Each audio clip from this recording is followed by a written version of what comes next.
Black athletes are superstars. The way they continue to captivate audiences around the world is truly amazing, whether it be work on the field or off the field. We celebrate them today on our HTF Black History Month special. Hidden Field starts now.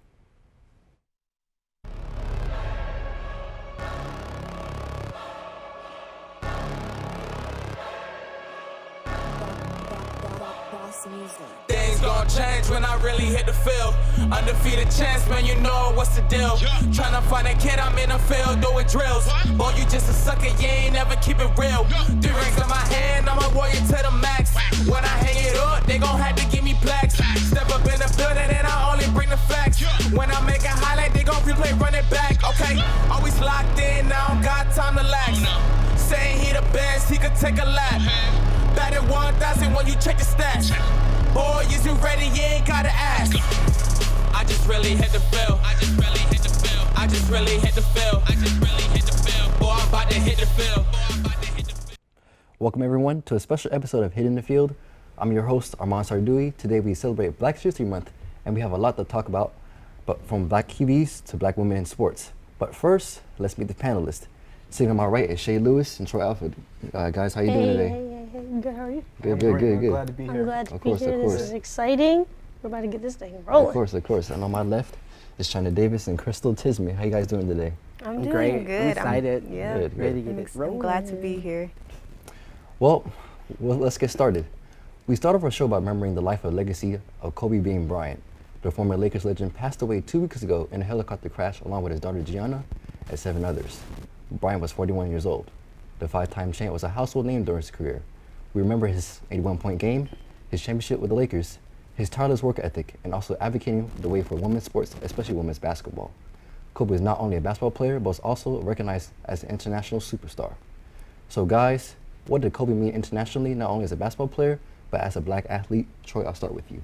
It was a big loss. You know, I read a tweet and it said that when Kobe Bryant passed away, that a lot of young black men lost a superhero, and I believe that because growing up, one thing that I did know was Kobe Bryant, his mentality.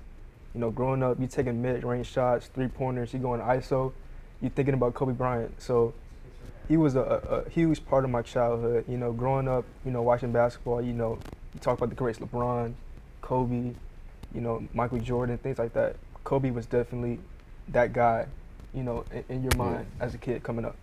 Yeah, and he was celebrated across the world. I mean, soccer fans, I think his favorite team was AC Milan. They showed his jersey in the rafters when they played, or somebody in the stand was wearing a Kobe AC Milan jersey. Yeah. So, and then Neymar paid a tribute to him when he scored a goal a couple of weeks ago, you know, when you found out about the news. And then also not even like soccer players, but baseball players as well, basketball players. Shay, as a Philly native, you know, what does this mean to you? I kind of felt as though I lost my dad, if that makes sense. Yeah. You know, it was just really hard. My family took it really hard. I feel like everybody, you know, all over the world took it really hard just because, like, he represented, like, strength. You know, he was just someone that everybody looked up to. So it was just really important for the culture to recognize him, the loss of his daughter, and the loss of the 7 others as well. But it was just, it's still tough to this day. Yeah. You know, you would think that Kobe's a superhero. Like everybody, when I first heard the news, I was like, man, I know Kobe hopped out that helicopter. You know, I know he jumped out, he would have did anything to save himself. And, you know, that was before I knew that his daughter and then there were other passengers. But I was like, man, I know Kobe survived that because he was just that type of guy, and, you know, in my eyes and everybody's eyes. So it's still really hard to this day. Even seeing it like on the timeline, you think it was a joke. Like, Yeah, it just looks like weird. Kobe Bryant dead. It doesn't even look right on a Yeah. headline. Right. When I first got the call, you know, I was at work and people were calling me and texting me and tagging me on stuff on Instagram, and I was like, man, Kobe White, you can talk about anybody else. I know it's not Kobe Bryant. Like that was not Bean. Yeah, you know? not Bean, That's exactly. crazy. So it was just really, really tough. Like, literally lost for words. Yeah. I was at work screaming at the TV like, what? This is insane. It was really insane news to hear. Yeah, so I know you guys a little bit on the young side, so you guys saw flashes of Kobe here and there, but you ever seen him like in his prime. But what did he mean to you guys as a black athlete? To me, because even though it wasn't my he wasn't necessarily my era. I still I played basketball when I was young, so I still looked up to him. I still wanted to have that Mamba mentality when I played, and it was just like I couldn't believe it, because that's like our superhero, like that's Right. like the face of basketball almost, and to lose someone with that caliber, with that status, it's just so hard. Like to this day, I still I feel like he's still alive. His presence is still alive. Yeah, and what did he mean for women's sports, especially women's basketball? I know that he coached his daughter Gianna's basketball team, and then he took her to a lot of basketball games, took her to the UConn game. What did he mean for women's sports, like women's basketball? He was almost like a sponsor. He kind of showed us out, and he helped a lot with that as well. Mm-hmm. China, what about you? I think it's the reality of not having him here anymore. I think that's what's people got to grasp eventually, you know? Mm-hmm. It's just a hard pill to swallow. Like I said, he's a huge advocate for all types of sports. So he was the type of player and person that you wanted in your corner at all times, person you can text, call to about anything. So I think his presence, as far as for the next generation, is truly going to be missed. So, what about his philanthropy and humanitarian efforts, around the world? What do you think about that? To me, he proved to be more than just a basketball player. Winning an Oscar. Going beyond of I'm not just a basketball player, I'm more than that. I'm Kobe Bryant. I'm going to do anything I want to do, anything I put my mind to, and just show you that it goes beyond the basketball court. So I think other athletes are going to look at that and see that and then want to be more than that athlete or those basketball players or those football players. So yeah, and it's just he, outside of basketball, he was just a good human being. I remember a story it came out where somebody got in an accident, in LA, and he was out there directing traffic and stuff like that. I saw a tweet and it said, if I see Kobe Bryant directing an accident, I would have thought I died. If you see Kobe Bryant out there waving at you, what, Kobe? What's going on? Yeah. So my question for all you, what good memories do you have of Kobe outside of basketball? Crystal? Well, one thing, when LeBron opened up his I Promise school, he also helped LeBron get books, and he also donated money towards that. So I think that's also that was a big moment for him. Okay, Shay? I just think that him, China said, outside of basketball, him touching, winning an Oscar, the first thing that he did, the first short film that he did, and really carrying that mama mentality into everything else. With his daughter, taking on coaching, and really coaching a team, and really wanting to be there through everything, and put that mama mentality to everything that he did with his children, with his wife, his entire life. Everything was just really important for him, and to really make a statement. It was just. And Troy, what do you think about really his legacy? What's next for what can people do to move the legacy of Kobe Bryant forward? Just continue to take that mentality on, not only to just sports, but just anything you want to achieve in life. Take that mentality and be great. And I believe that's the biggest thing that we're going to take from Kobe Bryant is the Mamba mentality, and I think it's going to live on, whether it's through sports, journalism, production, anything that we want to do. I think we can continue to push forward if we continue to believe in ourselves and take charge.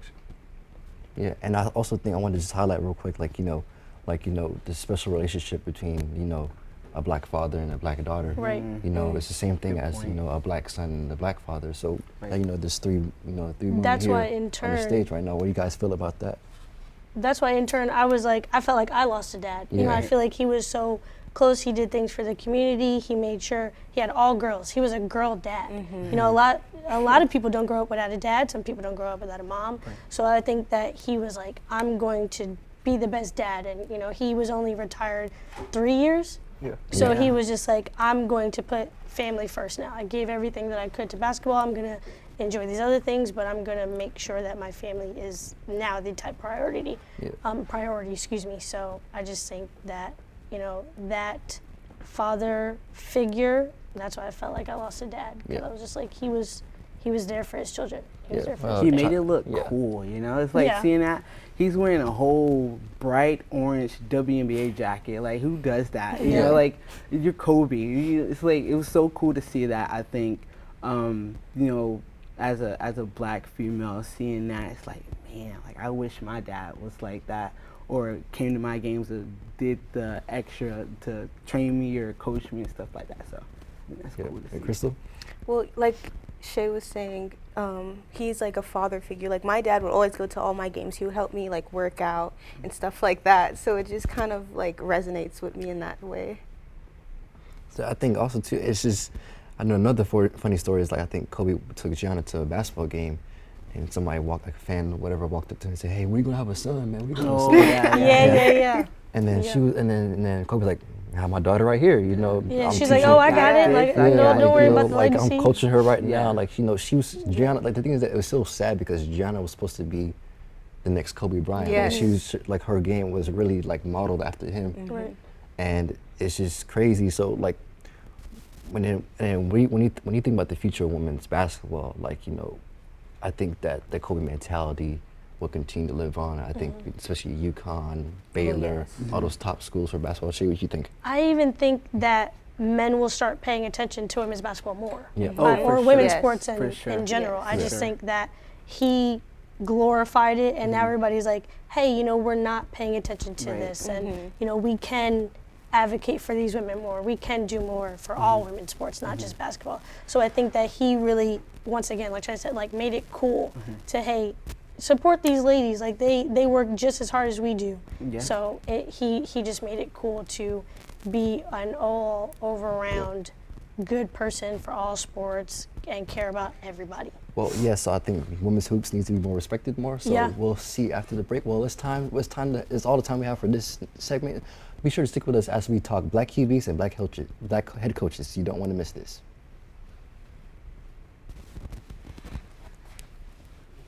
Might I add that Hitting the Field has a new spin-off show? Hey everyone, I'm Kyle Partain, the host of Might I Add, HTF's UCF spin-off show. We chat about every UCF sport under the sun, from our national championship football team to our national championship cheer squad. HTF has you covered. Join me as I break down all of UCF sports news with one of our HTF analysts each week on our YouTube channel. So what are you guys waiting for? Hit that subscribe button and get that bonus HTF content that you crave. Go Knights and charge on.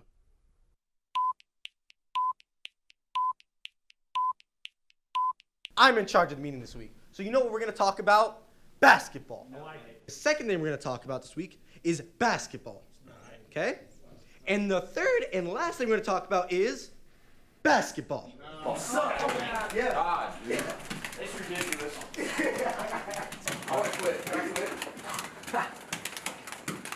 Take that. Look at the screen.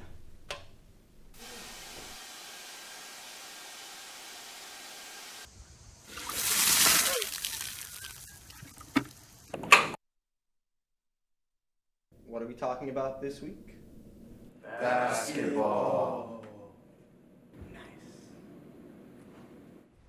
Welcome back to HTF. I'm still here with Troy, Shay, Crystal, and China. This past football season, we saw the rise of the premier black athletes in the NFL. The AFC, for example, has a bright future ahead and is led by the likes of Deshaun Watson, Lamar Jackson, and dare I say it, Super Bowl 54 MVP Patrick Mahomes. These quarterbacks took the league by storm this season, putting up impressive numbers and terrorizing defenses for their abilities.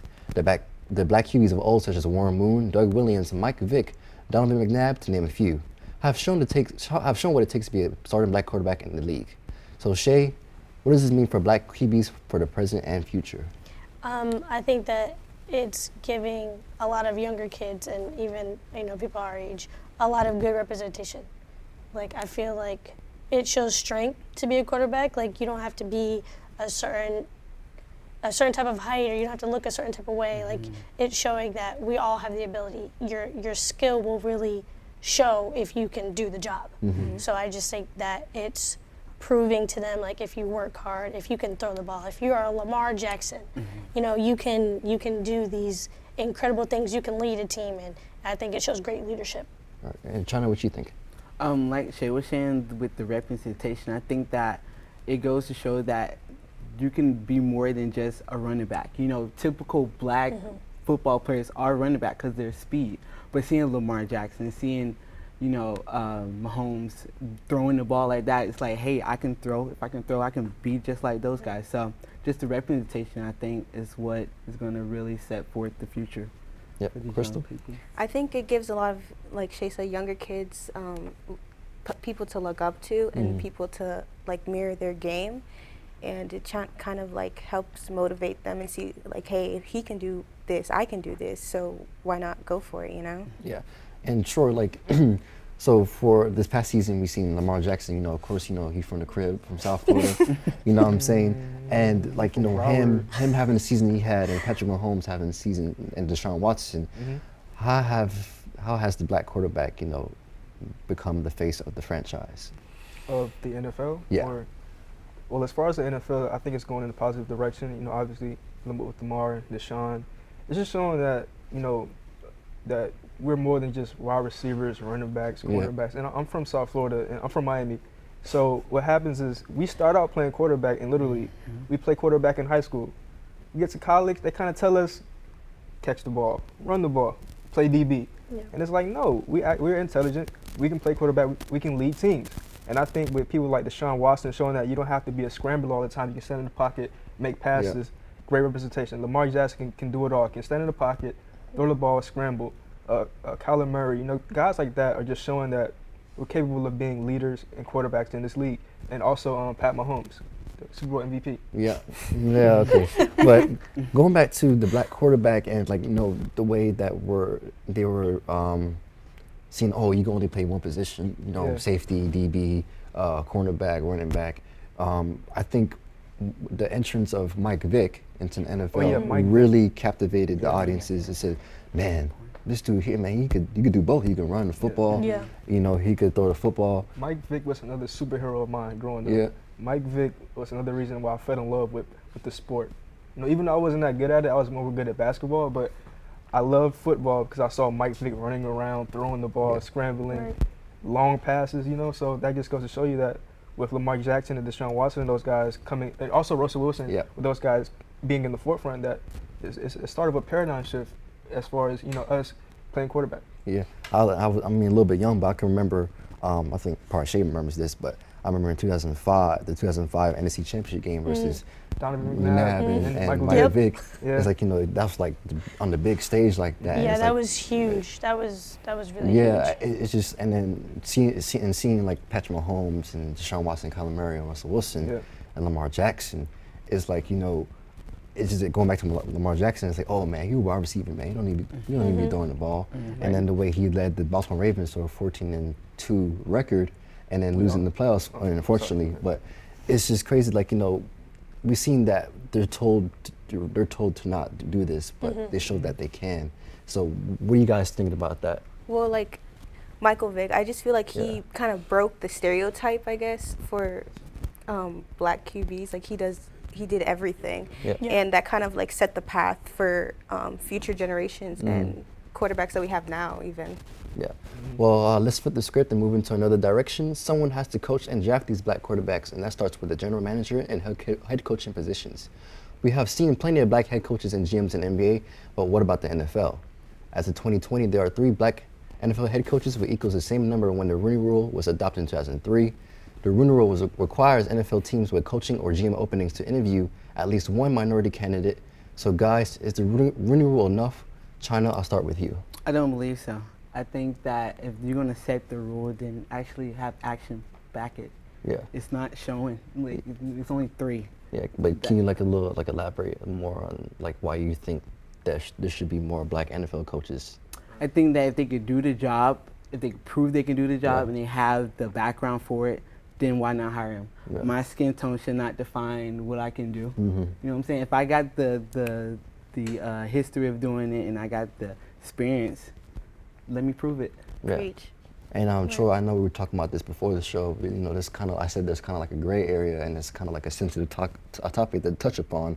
Yeah. But is the Rooney Rule enough? You think there should be more? I'm going to quote Stephen A. Smith. The Rooney Rule is bogus. It's bogus. Okay. That's true. Because I think it's like hey, you got your interview, next, Yeah. Yep. Well, right now the rule is set for head coaches and general managers. And I've been reading more into it, and I agree with a lot of writers when they say they want to see more expansion into offensive coordinator positions, defensive coordinator positions. Let's see it expand. Let's see some more diversity. Yeah. Let's not make it a we did our interview, we checked that box off. Now let's get to who we really want. You know? Yeah, like I said, there's only 3. I think the last head coach hired outside of an organization was Mike Tomlin. Yeah. And that's And he won a alarming. Super He Bowl. even said it was alarming, seeing that. Yeah. So I would like to see more outreach. I would like to see a lot of people move around and things, be changed. I want to see, like I said, defensive coordinators, offensive coordinators get hired more.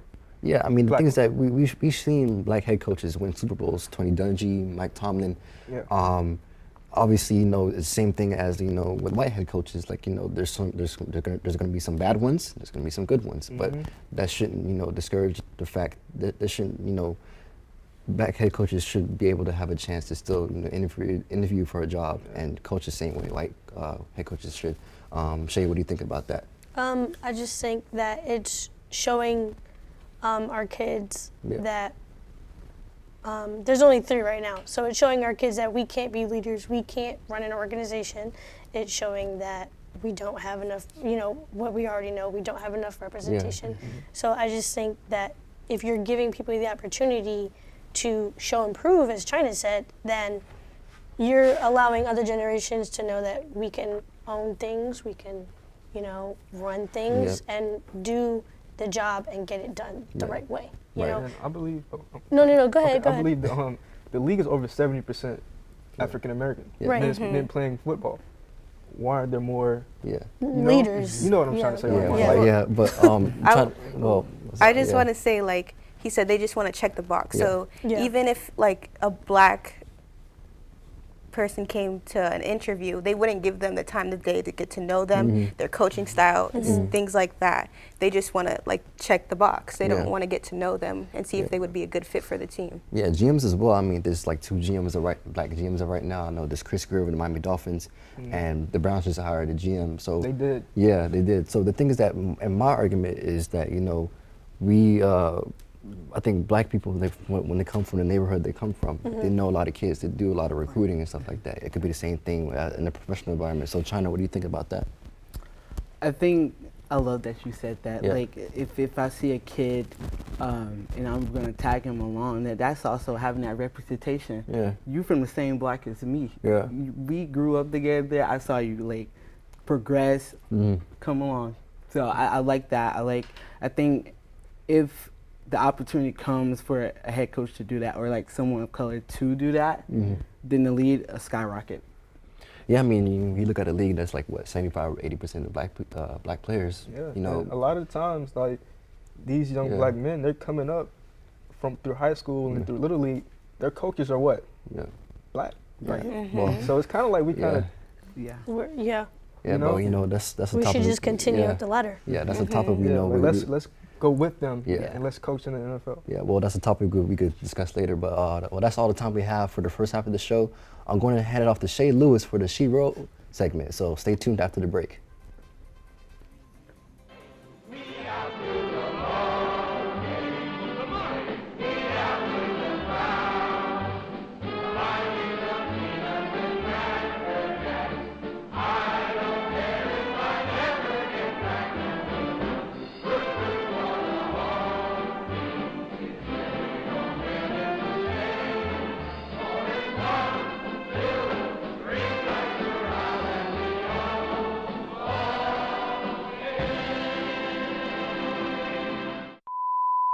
I mean, yeah, they lost the last 2, but third time's a charm, right? That's what I tell myself every night before I cry myself to sleep, right?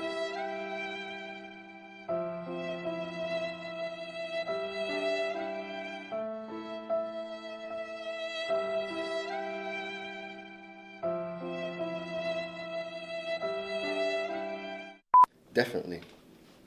In my eyes, I know he's pitching game 2, and his postseason ERA is about over 4, and I'm scared. Because I like losing, apparently. It seems to be the trend. It's Jeter, too. He's just mad because the Yankees lost in the 2003 World Series. 03 World Series? I think I have a better chance of winning the lottery, actually. Like, I'm probably going to throw it all on red this summer and hope for the best. 100%. And they're better than the Houston Astros. The Trastros, honestly, Justin Verlander is the second coming of our Lord and Savior, Jesus Christ. He is a god. I would go straight for Kate Upton. I don't know. We didn't give him enough. Should have given him $500 million. Let's go, Yankees. The Yankees will not lose. Let's be clear. Best team in baseball ever. Welcome back to Hidden the Fields Black History Month special. For this segment, it's all about girl power. I'm here with China and Crystal to talk about what it means to have black female role models in sports. Washington head coach Ron Rivera made history over the weekend after hiring Jennifer King to his coaching staff. While King may not be the first female in the NFL, she's the first African-American female coach in the league's 101-year history. King was an intern for Rivera's coaching staff in Carolina and coached for the AAF's Arizona Hotshots last spring. To have a female coach in the NFL is an incredible step in the right direction for women, and to have an African-American female coach is a leap in the right direction. China, how huge is this for both women in and out of sports? This is huge. I think to have not only a female, but a black female in a power like that, like a position like that, like she's the epitome of a hero. Right, exactly. Crystal, what do you think? I'm absolutely proud that this is like actually happening, and I think it sets like it's like a bridge to future generations and like other females that want to coach in the NFL. Like they see one person can do it, then anybody can do it. So how did you guys react when the news when the news broke? I was like shocked. I was like, whoa, like a full-time African American female to be a coach. Like this is crazy. I know Katie, she's already in the league, and you know she went to Super Bowl and everything with the Niners. But then I was just like, black representation. Yeah, like I was like, this is so important, especially for women, because I was like, you know, we see a lot of people doing great things in media, but as far as in sport directly, I felt like that was a great channel, and that was something that was really huge, and I was just like really honored, and I was like, wow, I wish I could like hug her, I could scream, like I could cry. I was like, this is really huge because we've never seen that before. It's like a family member and just exactly. Like we just all want to win. Yeah, because it's a community. We're all like a community. Like one person does something good, we're all like happy for them. It's not like. Did you ever think like we would get this black girl magic, that we would have like a football African American? It's not weird, but it's like it's not something I expected. So I'm proud. I'm just proud. Like I'm proud. I didn't think the day would come. I'm not going to. I didn't think so either. I read at least like 5 times that actually happened. I read at least 2 articles just to verify that it was true. And I was just like, this is mind-blowing. Like, I was like, okay, basketball, you know, we're trying to see, you know, our leaders in basketball. But I was like, for it to be a like, this is a male sport. Yeah. NFL. It's the National Football League. Like, this is huge. And I was like, man, I didn't think that any female would ever be a part of that. I didn't think that we would ever really see the day. I didn't think we would get there so soon, to be honest. True, that is true. Okay, when Katie broke in, and for her to be openly gay and everything like that, I think that was huge in itself. Right. But I just think that it was really big. Just having that representation. Right. So while King's a hero for the African American community, today she could have not gotten to where she is without the role models that came before her. The Althea Gibsons, the Cheryl Swoops, the Lynette Woodard, the Cheryl Millers, and the Williams sisters are just a few that come to mind. As I learned about these women, it changed my views and told me that I can be a black woman aspiring to be a part of the sports world. Ladies, I want to know, and I want to ask you, who is your biggest inspiration? I think my biggest inspiration would probably be Serena Williams, just because I feel like she's like the representation of like black woman power. Like she has the work ethic. She's won so many titles. The strength alone. When she was pregnant, she's like I'm like, go girl. Like I'm just proud of her and all that she's accomplished. It's just the work ethic. Like anybody can do it, but she's a beast. Yeah, and I feel like she's overcome a lot. Yeah. She's gonna do what she wanna do. Tell you what she thinks. At any time. At any time. I just think that a lot of people try to tear her down, you know, just for the way that she looks, you know, how strong that she is.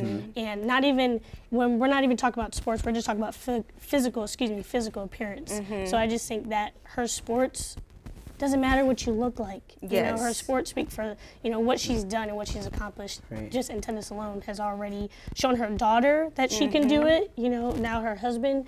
I just think that Serena is a really great inspiration. China, what about you? Who's your best I'm gonna have to inspiration? go with Maya Moore on this one. Maya Moore. I knew that was coming. My hero of the decade forever long ago. She stopped her career for social justice, just so she can help others, prisoners. You know, Maya Moore, her career speaks for itself, but that one right there is just, she's a baller on and off the court. So I'm gonna talk about mine, which is Cheryl Miller. Yeah. Hey, China, I let you go with Maya, but I just think that Cheryl really just paved the way for people that want to be in media as well. She was the first African-American woman to be an analyst for an NBA game, you know, and I just think, I was like, hey, like who, like everybody knew Reggie Miller, which is her younger brother, but nobody really knew Cheryl. And I just feel like when I looked more into her, I was like, wow, she is so, you know, she, if I'm not mistaken, it was 85, she won, she took the U.S. Women's team to the Olympics and they won gold. So I just feel like she was, you know, just a great in her time. I just think she was someone that got her number retired at USC. She just changed the game, and she's also broke out and gone into broadcast, what a lot of us want to do now. So I just think that Cheryl is someone that was really important for the game, and then outside of that, and breaking into male-dominated industries as well. And then Cheryl, we need to talk about Cheryl Swoops. Oh. We need to talk about Cheryl Swoops. Swoops. What was it? China, 3-time league MVP. Yep. I just think, like, first of all, Cheryl was a beast. She was the first, what was it, China, help me remember. She was the first woman signed to the WNBA. She was the first African-American woman signed to WNBA. So I just think that Cheryl broke down a lot of barriers. You know, she had a son. She dominated the league. She dominated the league from Texas Tech. I just think that Cheryl Swoops was just a really good person in basketball as well. We could also talk about Lisa Leslie. We could talk about. I think all these women just set precedent for our generation. People we have in the league today. It's just great to see a lot of people mimic their game and stuff like that. Right. So thank you, China and Crystal, for this discussion. It's amazing that we have this platform to celebrate our culture, and I'm glad that I was able to speak about this with you two. And when we come back after the break, Armond will take us home. And we'll look forward to the next decade in African American sports. Hi, I'm Dave Jeffrey, attorney at law. Has your favorite team ever left you feeling sad, disappointed, or even a little angry? Don't you feel like you should be compensated for it? Just take a look at these real testimonials from my real clients. After Tyrod Taylor led the Bills to the playoffs for the first time in 17 years, I was the happiest I'd ever been. And then the Bills traded him, and I wanted to die. But thanks to Dave, I found my will to live again. Yo, Kevin Durant's a bitch. When he said his mom was the MVP, I was so pissed. He put up 30 a game, not her. Same time, I knew my boy Davey would be able to get me some quick cash. Thanks, Dave Jeffrey. I've helped millions of people, and chances are I might be able to help you too. I hate David Jeffries. My whole family died in a car crash, but he gave all my money away to a Saints fan because of some blown pass interference call. Thanks, Dav. Aren't you mad when KD went to the Warriors? Nah, that's pretty chill. Give me a call at 888-888-888, crying emoji, and I can fix your sports misery too. Please call the number on your screen today if you are experiencing any grief, sadness, or even if another fan has hurt your feelings. All you have to do is provide your credit card number, the 3 silly digits on the back, and the expiration month and year. This is not a scam. Derp de derp. Welcome back to Hidden Fields Black History Month special. Well, we're almost at the end of the road, but let's not finish the show without talking about the next generation of the black athletes. With the likes of Coco Gauff and Naomi Osaka in tennis, PK Subban, Evander Kane, and Devontae Smith-Pelly in the NHL, of course the rise of the black quarterback in NFL. Guys, which black athletes will dominate in the next decade, and how would they change our perspective and outlook for the next 10 years? Shay, I'll start with you. I just have to talk about Coco. I'm sorry, Crystal. But I just think that Coco is already dominating. Yeah. Like, I just think that she is so bomb. First of all, isn't she from Florida? Yes, she is. 15. Okay, She's relax. 15. But PA all day. But I just think that Coco is gonna be super great. I just think her work ethic right now. Yeah. Well, you said she's 15. Yeah. This girl's 15 years old. She's I already just think beaten. that she will even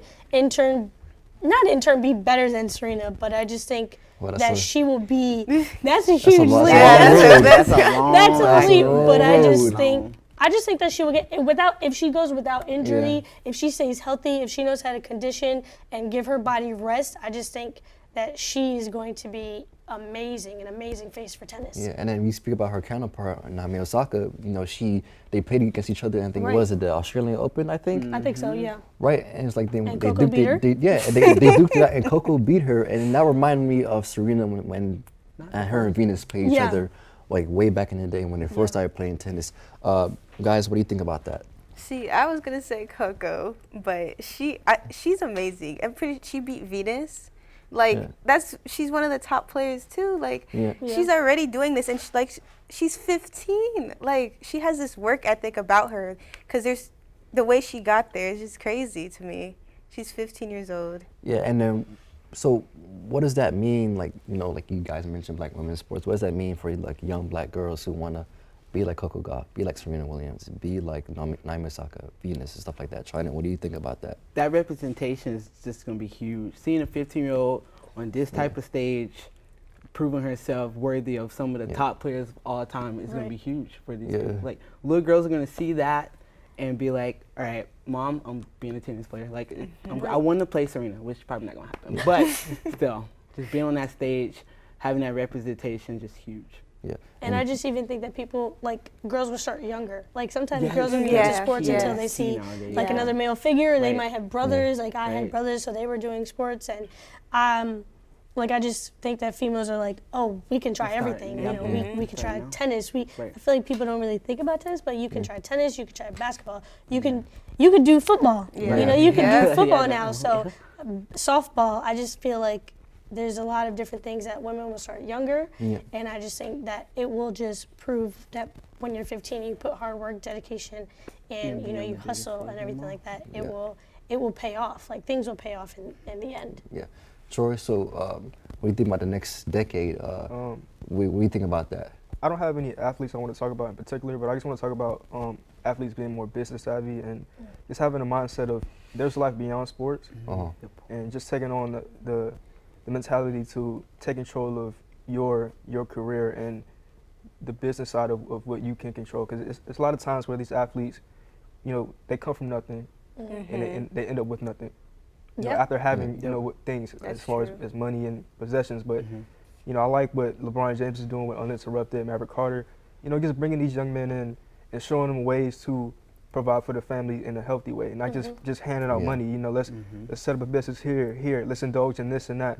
And I would also like to see us become more well versed in a diversity of things beyond sports. So. And like he said about LeBron, like he's with his I Promise School, he's setting precedent for like lower income kids to like get that education that they need, so they can be business savvy and they can manage their money well, even if they don't go like MBA or something like that. They can still do that in their adulthood. Yeah. I think we're going to see a lot of black athletes become their own agents.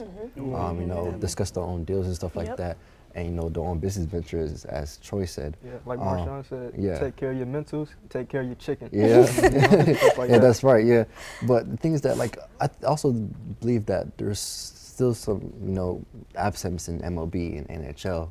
On the MLBs, there's a lot of Hispanic players, Dominicans, Cubans, stuff like that. You don't really see a lot of black players. What do you guys think about that? I think that Kyler Murray because he had the opportunity to go either or, football or baseball, and I just think that there's money to be made in baseball. Yes. Like, there's so much money to be made in baseball. And there's it's no all cap. guaranteed. There's no They get cap. way So more I money. just think that baseball is a good route to go. You know, you're one individual. If you perfect the craft and you know baseball and you give it everything that you have, I just think that even us, I just feel like with our skill, you know, people be like, oh, black people are so athletic. I just think that, you know, our athleticism and our, you know, our mental now, if you get your mental right, I just think that if you're discussing, you know, you becoming your own agent and you're discussing, you know, your payout and everything, I just think that baseball would be a really good sport for our people to get into. Yeah, I mean, the thing is that, like, you have, you know, when you're raising up, you know, in a black household, you know, your route is either basketball or football. Yeah. Only you know what I'm saying? There's nothing really in between. And then either the track. It's like hockey. What do you play hockey for? What do you mean you play No hockey? one really brings up baseball. Like, Right. baseball's kind of like outside. So it's like someone would recommend, maybe like recommend, but like not necessarily like grow up playing it. Right. Mostly basketball. In my family, at least, it was basketball. Yeah, and basketball, football. You know, like I said, I'm from Miami, so we either playing basketball or football. I mean, we play baseball, but like I said, some of the best athletes from where I'm from, they're funneled into the football and basketball. You know, They see you run fast. Yeah. Go play football. Go run track. You know? Yeah, and then What do you think, Armond? Yeah, and then also, I mean, the thing is that, like, I know we've seen, like, you know, basketball players like, you know, LeBron James. He's raising the young black son, Bronny. Then you have Dwayne Wade with Zaire. You know, they have the advantage because they're former NBA player's son. But what if they didn't make it that far? What could sport they could have played? I think what you call it. I think we talk about like football, basketball, but what about, like I said, MLB, NHL, maybe even soccer? Soccer is international, and you know they also get paid a lot of money too. I think you have what's his name? I think you have Mbappe, and you have Pogba too. Just to name a few. It's just like, I think for us, I don't think when we're raising, like, you know, young black women and men, I think we shouldn't be able to. We gotta start. You know, we gotta try other things. You know, breed them young. Get them really young. But it starts at home. You know, I think nowadays parents are more open to trying different sports now. Like, oh, you can do swimming if you want. Like, you know, so I think it also starts at home and parents just having that conversation with their kids. Like, you can be anything you want to be. I think. You know, I think an example of Emmitt Smith, his son chose Stanford over Florida.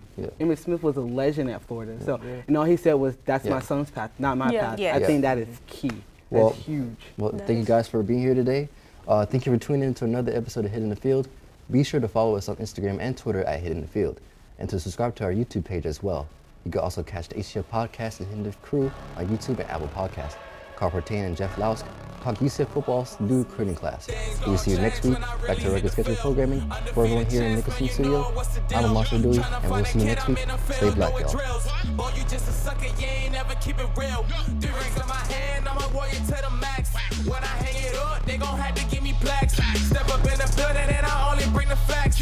When I make a highlight, they gon' replay, run it back. Okay, always locked in, now I don't got time to lax. Saying he the best, he could take a lap. Batted 1,000 when you check the stats.